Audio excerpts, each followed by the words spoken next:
Hi, it's Ian Gregg here again to share another 3-minute thought with you. But first, a question. Do you think God is calling those who the world sometimes sees as foolish or weak to be the ones who will stand up and give a lead at this present time? Let me share a verse with you. But God has chosen the foolish things of the world to shame the wise. God chose the weak things of the world to shame the strong. That's 1 Corinthians 1 and verse 27. So the problem, as we all know, is that there is no clear direction. The experts can't agree about this coronavirus outbreak and how to sort it out. Politicians have the power, but power isn't enough. Scientists have the research, but every bit of research needs a breakthrough. And the media have plenty of opinions, but opinions are not a great currency at the moment. So who does have the answer?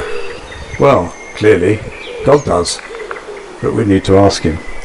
And we find asking quite difficult. It kind of impacts on our need to believe that we can cope. Think about the last time you visited the supermarket and you couldn't find a certain product and you needed to ask one of the staff, but actually you'd far rather just find it yourself. Or you're out and about and you can't find where it is you need to get to, and you should ask directions, but actually we'd far rather just work it out for ourselves. And so it is with asking God.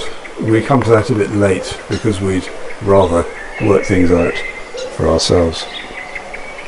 So who will ask him? Who will admit their need and look to God, who after all has a very different perspective and has all wisdom and all knowledge?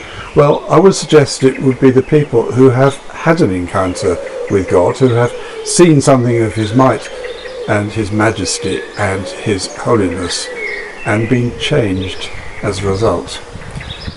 Let me just share with you a story that you know probably very well, the story of Moses.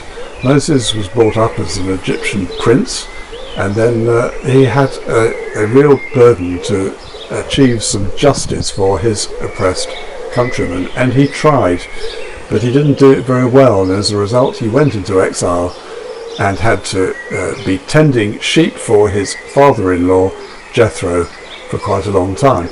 Now, the sheep then led him to the slopes of Mount Horeb, a rather special place, where he saw a bush with flames coming out of it. And so he went to investigate. God spoke to him, and he told Moses that he needed to take his sandals off. Moses had to humble himself to come close to God before God would speak to him further. And then God did speak to him further. He revealed himself, he revealed who he was in a remarkable way, and then he gave Moses a strategy which was so big it involved him going back to Egypt, getting his people together and being the leader of them in a deliverance and in establishing this whole nation in a new land. That's something that Moses certainly couldn't have thought up. So I would suggest that as Christians we are people who have had an encounter with God, that we know something of his might and his majesty and his holiness, and so we should not be too frightened or find it too difficult to admit our need and to ask him for his wisdom, because we are used to reflecting on God's holiness and his majesty, and I would think also reflecting on who we were before we were chosen. We read earlier, God chose the foolish things and the weak things. Well, isn't it better to be seen as foolish or weak or whatever else the world may think of us, and to know that we are chosen to be with our Father God through Jesus in eternity forever? There's no swap there, is there? So as Christians we choose every day Do we look for more of man's knowledge, plenty of that around, or do we seek God's wisdom?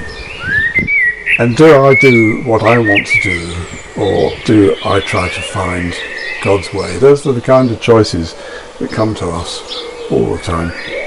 So I would suggest it's time for us, as this tiny minority, people who think differently, people who have had something revealed to them, to do what we know to do, to get before God, and to encourage others who perhaps might catch on. But I think God is calling us to be the catalyst that brings that change from the heavenlies down to earth. Thank you so much for letting me share with you. See you again soon.